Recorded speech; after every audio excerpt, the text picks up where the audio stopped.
The guy's going to come along and fit the last one closest to the structure to my immediate rear.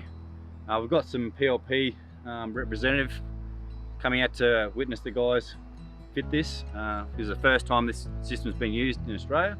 PLP are an innovative company that has worked collaboratively with Infravision to not only install the products but to design the cradle for the installation.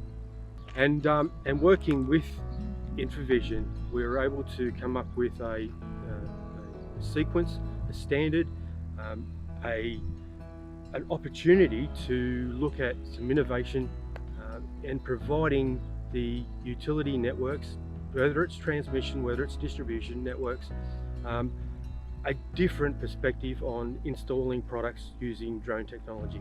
One of the biggest challenges, which I was speaking with the guys from Infravision about, is the natural way the drones are set up to avoid structures or obstacles.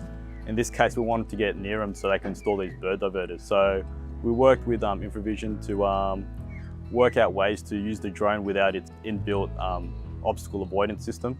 So using cameras, putting guards on the propellers, just to protect the drone while it's doing work that it's not normally used to doing. This has been a very successful project for us. Hasn't been without its challenges, but the boys have overcome a lot of adversity throughout the integration of this system to bring a successful platform and project to completion. But the good part about the whole process that we've looked at over the last 12 months is the fact that both Infravision and PLP have worked together and looking at the good things and the bad things and work together to develop a much better and a much stronger product, much more efficient product.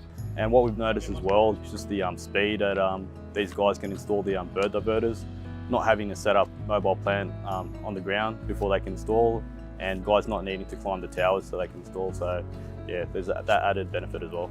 At this stage, yeah, the obvious benefits are there, and yeah, I would recommend other people using these unmanned aircrafts to install bird diverters.